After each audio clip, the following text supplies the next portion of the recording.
the last time you were here, it was a lot more controversial, let's say. Yes. You know, in particular outside. It was actually right outside these doors, right? Yes, yep, it was. And now there was no protest, nothing, and then you actually had a much fuller auditorium than you did before. Do you think that this is a trend that we're moving towards something that's more positive? Like the conversation is starting to open up, and it's not so controversial to discuss anymore?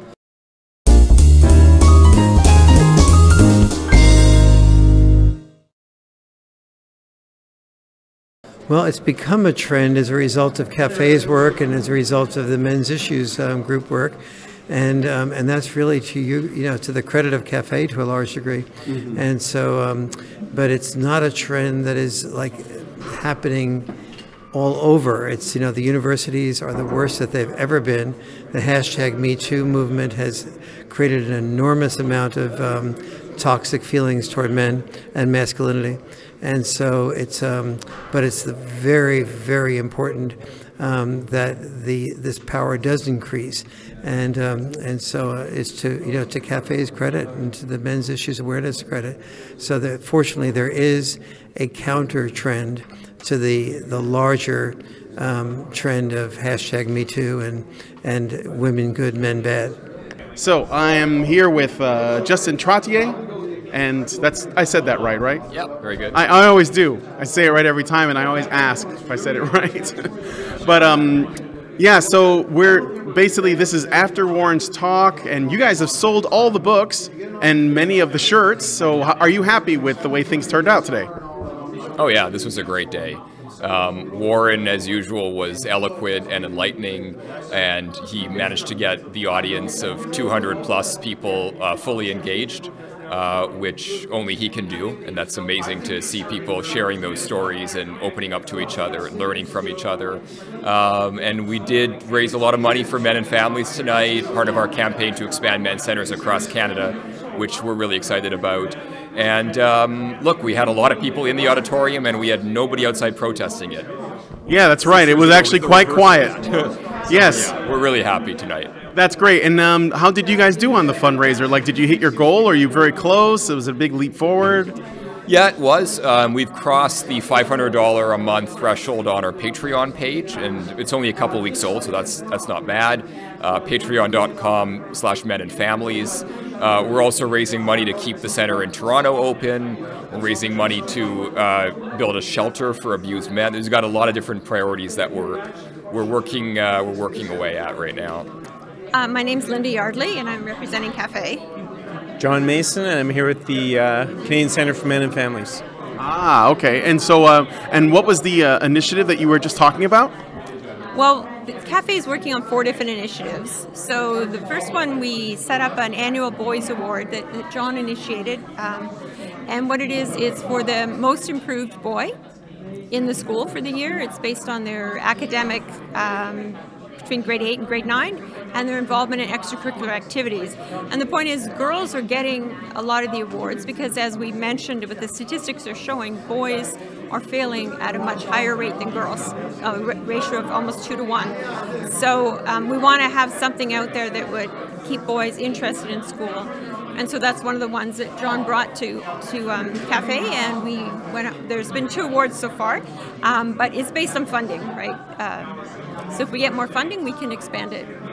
Okay, cool. And what was this is different from the thing you were asking people to sort of, consider joining up with and supporting and donating to and stuff? Yeah, a couple things. One would be to support Cafe. I think I really believe in what we're doing, and I really think if we could, if we can expand Cafe where we can. We have we're making good progress here in Toronto, and we want to expand it into Alberta. So part of it was, come out, support Cafe, involve people, go out and spread the word about the boys' crisis that we have happening. Okay, do you want to add anything to that? Well, it's common knowledge now that boys are not doing as well in school, so anything we can do to encourage them to do better is good for everyone. All right, and go on.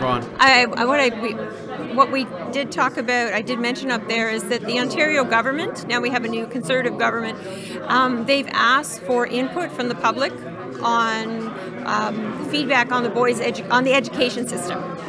So what we've done is we're going to be working together on a proposal to go back to the government to say we would like to see a diversified education program that supports both boys and girls and eliminate all these programs that are girls-only programs. And also to hire more male teachers. As we've heard tonight, it's really important that boys have male role models. So we're encouraging people to either, if you want to send us an email with some suggestions, or you can go to the Ontario Ministry of Education website and you can go on there and put your own suggestions in to what you think the government should do with their education system. And hopefully it's about improving the opportunities for boys, or bringing boys on an equal playing level with girls. Yes, yeah, everything I shared tonight statistically was in the Boy Crisis book. And then I hopefully did a few things that were sort of more spontaneous and current as well. And of course, I did a lot of analysis of the mass shooters in the United States and their family backgrounds. That was not in the book, since so many of those mass shootings have happened since the book in the last few weeks. Yeah, absolutely. And it's actually a pattern that we also have talked about and noticed. So it was I guess you could say validating in a sad way that you were also seeing the same patterns with young men. And you had this really interesting exercise that I wanted to tell you a little bit about. You asked about what is it that and what was in the spark in your father's eye that you could think of. And in my story that I shared, if you don't mind, I'll just tell you briefly. I had my father for most of my life. He ended up having to leave when I was about 17 or 18. I want to say I was 18. So I was pretty much separated, let's put it that way. Yeah. So I had him for most of my life. Now, what I noticed is, when you asked me to think about that, when I was very, very young, my father was very, very athletic. He played lots of basketball, lots of baseball. It was a thing he loved to do. And I'm pretty sure it's the thing that he did that attracted my mother to him, right? He was an athlete, and he was, just at the top of his game. And so that was, when I was young, I remember that was a thing that excited him, was doing that. Yes. And then when I got older and he wasn't able to move the way he used to because his body is broken down in old age, one of the things that I saw the return of that spark in his eye was when he was coaching Little League. Mm-hmm. And he was very involved with the boys there, and one of the things that I remember my mother telling me when I was young is that he wanted lots of kids. He wanted to have enough kids to make a team, Yes. But when he didn't get that, he became a Little League coach, and I think that was, he was looking to sort of re-enter that teamwork thing. I think that's what he really loved about it. Yes. And then what his job was he was an accountant for the Chicago Sun-Times, and it was the dullest job you could ever do. Yes, he was just a bean counter. My father was an accountant, so I understand. And my gift is in math. I taught my 8th grade math class. That was how much of a gift it was for me, but I had zero interest in math and accounting, so I identify with your thoughts.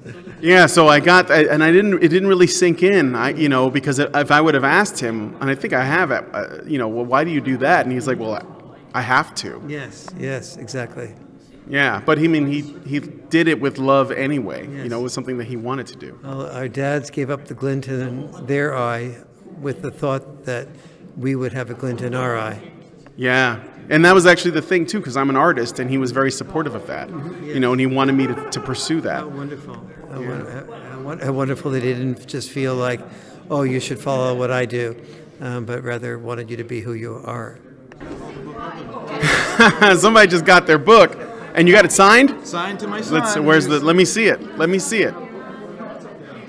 Okay, there you go. Look at that, signed by Warren Farrell. My son Mitchell. Okay, so what did you think about? Well, I'm going to take it that you enjoyed Warren's talk and you like his work, but what do you think about what you just experienced? I think it's an important issue that we need to bring it up on just awareness in general. My son spent a time where he was quite political, and he would be very thoughtful about the way he approached things, and that was fair enough. And he was really talking about a lot of these issues, and he met a lot of resistance. And so when I sat him down and talked to him, I said, it's very, very simple when we look at things. It says either we're moving towards division or we're moving towards harmony. I said, you can look at anything that you're doing and you can choose and see quite easily, is this business? Is this what you're doing? Is this fighting the way that you are? Is that moving towards harmony, or is there a better way to do it? So I see this experience is I agree with Dr. Farrell very much, and as far as it's both. It's a people problem. I often say it's a human problem. It's not a female problem. It's not a male problem. It's a human problem. So I think if we could just take that simple thing of saying, are we moving towards harmony? Is this what we want or not? And just a little topper on that. I say to some of the people that I speak with, because I do a little bit of spiritual teaching from time to time, and I say to them, if I could take you to a place where it was so complete that every molecule understood what every other molecule was doing, but the only issue is, if you have one negative thought, could you be ready that all people would be harmed by that one negative thought? Everybody would take on pain with it. Could you be ready to go tomorrow? And this really helps us, I think, gain some equilibrium to where is our mindset? What are we focusing on? Are we really focusing on healing ourselves as humanity, as consciousness, as something that's greater? Even if you don't necessarily believe in those things, I think it benefits us all to aim for our harmony and to just take care of each other. And let's figure out the details along the way, but let's just get started moving towards harmony. It's not hard to figure out. Okay, well, I don't have anything to add to that. Thanks for those comments. So, thank you so much. And for the folks at home, they're gonna love that. So, thanks for your comments. And well, I love them all. And that's my expression is, let's love each other. I love you, brother. I don't need to know you to love you. It's dragon energy. That's dragon energy. I paid a visit to the Canadian Centre for Men and Families building, and actually it's a small place, but there's lots of literature and it's very cozy. And there was actually a conversation in process, going on in one of the rooms. How much activity do you guys get in there? How busy does it get? Very busy place. It is small, but we really use it to its fullest. We've got counseling, we've got support groups, we've got legal aid, we've got services for men who have suffered abuse and men dealing with, mental health issues of various kinds. We've got meetings that take place, advocacy and research happening. We've got a big research project right now actually looking at homelessness. That's headquartered at the center too. So it's a place for services, for research, for advocacy, and for general outreach. All right, and I also, I met, I think it was an intern or at least a student that was working there, and he seemed really interested in, I think his name was Sieran. And so one of the things that I guess I found that very promising was that there were these younger people that were getting involved with this stuff. So I guess, can you tell me a little bit more about that? Is he sort of endemic of this, or? Yeah, we have hundreds of volunteers, and one way in which we recruit volunteers is through student placements. So students that are at colleges or universities in Toronto who want to gain professional experience and also support a pretty unique cause are gravitating to the Centre for Men and Families. So Siren is one of those, but we've got actually maybe half a dozen right now that are doing case management, working with clients, doing counseling, running support groups. They're getting something out of it because they're building experience. And they're building experience in a male-friendly environment, which is a little bit unique in the, in the social service sector, quite frankly. And of course, we're benefiting from it, and our clients are too. So it's a win-win-win situation. It was a lot of good information. I think that that information is something that, for somebody like me as an engineer, as a STEM person, I want to see the data. What's convinced me about a lot of subjects that I used to believe a lot differently about, that's changed my mind, is the data. And Warren Farrell's good, because he's well studied, he knows the data, and he can articulate it. So that's what sells me. Yeah. I actually love the way that he actually gives presentations, because it's so thoughtful and cautious, but it doesn't like sugarcoat anything, right? So it's very direct and honest, but it's done in and it's entertaining too. It's just, he's really good at that. I'm going to ask him about that, his technique for doing that. So was there anything that stood out for you in particular? Well, I just think some of the data, I mean, this is some of the subject matter that he talked about, I'm not as up to speed on as other, let's say, taboo subjects that turn out to be different than what they are on the surface. So I think some of the data, the way he put it together, I think was very, very good. Yeah. Was there any statistic in particular that shocked you that you didn't know? Well, I think the things like the suicide and just sort of some of the real significant asymmetries that exist. I mean, I guess, for myself, I've never seen myself as being in any way disadvantaged in the system. I came through this via, my wife Linda there, who you spoke to, who, with our sons, and I slowly became aware of this. But as you start to peel away the layers of the onion, you learn more and more that, hey, there's a real problem here, and it's really being largely ignored. And then it begs the question, why is this being ignored? That's still unanswered as far as I'm concerned. Yeah, well, one of the things we talk about on the show that Warren Farrell touched on is one of the things that we talk about is whenever there's a mass shooting or some terrible tragedy, it doesn't even have to be a shooting. Like Alec Manassian, right, who was right here in Toronto. He didn't have a gun, but he still killed a bunch of people, and it would appear that he intended to get himself killed by police. Like he knew that was the end of his life. And one of the things that we bring up is that whenever these stories come out, it's all about, let's talk about toxic masculinity. Let's talk about the man problem. How do we, fix this? How do we fix men? They're broken. They're evil, whatever. And one of the statistics that we bring up is for every instance where a man commits a mass murder of some kind, and most of those end up with his own death as well, there are 40 other men that just killed themselves, and it doesn't make the news, and no one talks about it, right? So it's suicidal either way. It's just one is more of an externally destructive kind of suicide, and the other one is just like I guess what a lot of feminists might consider a more thoughtful and respectful suicide, where basically it's like, just don't hurt anybody else and go kill yourself, right? And that's one of the things that we try to bring attention to. So, and that suicide can take a number of forms. It can be substance abuse. Like a slowly over time kind of suicide, yeah. Yeah, and I watched that happen to a family member, and it could take other forms like just working yourself to death, or just tuning out, kind of a psychological death.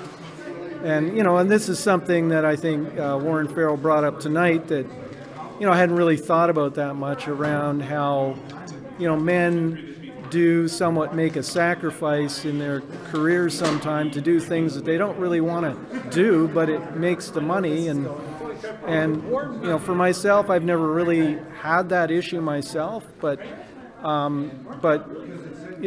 think this is a type of sacrifice that largely goes unrecognized. Yeah. So what's your name? Inez Kelly. Inez Kelly? Yes. And you were at the Warren Farrell's talk, right? Have you ever been to one of these kinds of talks before? I attended the Red Pill? Oh, a screening of the Red Pill movie, the Cassie J one? Yes, I attended that, and then recently went to listen to Jordan Peterson speak. Oh, really? Oh, so you've been really going down this rabbit hole, as it were. Well, I don't see it as a rabbit hole. It was my son that introduced me to this about 3 or 4 years ago. We started getting in this dialogue about feminism, and I just thought, feminism is like, suffragettes and women getting, the vote and like sexual liberation and all that. Well, Sorry. I didn't understand what he was talking about. And because he's my son and I love him, and it's like, so we'd have these debates, and it was clear that I wasn't getting the message. I wasn't getting what he was saying about the amount of the vociferousness of the conversation between men and women and feminism. And as I continued to explore further what feminism is, and listening to what's being said by people like Peterson and Warren Farrell, I was thinking there's something very out of balance right now, and it doesn't seem right to me. So as a parent and as a mother, I raised my sons with, yes, that you respect females and females respect males, and we discover a way that we can, a place from which we can meet. We are different, but first and foremost, we're human beings. Right, we got to work together, right? Well, we're human beings, and we're all down here to have, to discover, to learn, to uncover. But when we go to battle when half the planet male and half the planet female are at loggerheads, I don't know how that can't come out good. No way. No. So I'm educating myself, and I've done a lot of work in advocacy work, in international development. So it's like, what can I bring to this that we can really bring to issue how men and women can be communicating from a place where we both want the same thing, which is collaboration, relatedness, love, the best for our kids, the best for our community, and then ultimately our planet.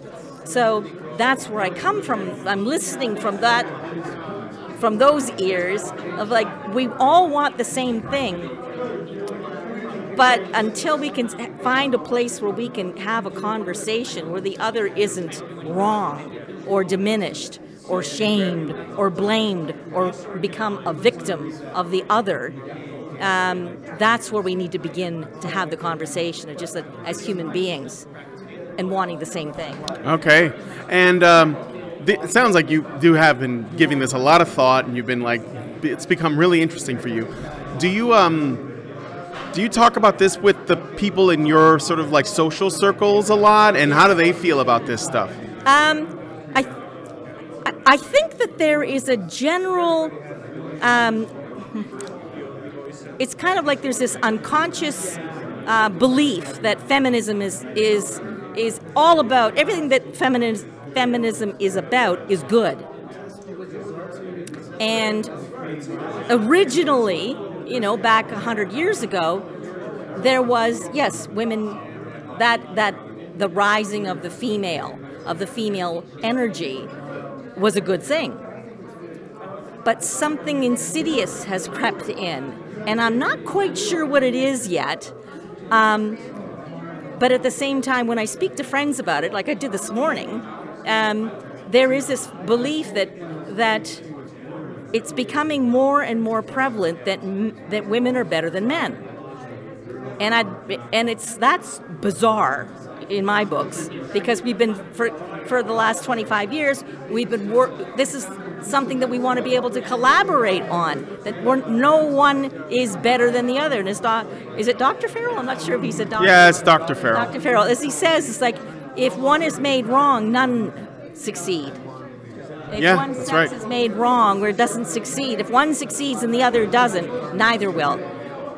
Brilliant, spot on, wise words. And that's the same, you'd say the same thing if in the developing world. If the developing world does not succeed, if people go to bed hungry, if children starve to death, all of us globally, and climate change is telling us that more than anything else, that if we don't collaborate, it isn't a male-female thing. Mother Nature or the climate doesn't care whether we're male or female. If you don't look after it, address it, and be responsible and accountable, it's a disaster. Absolutely. Well, just one of my experiences tonight was how polite each of the people waiting online was for people to be able to talk with me without pressing them and pressuring them. It's just, and so many people were willing to wait to have their book signed and so on.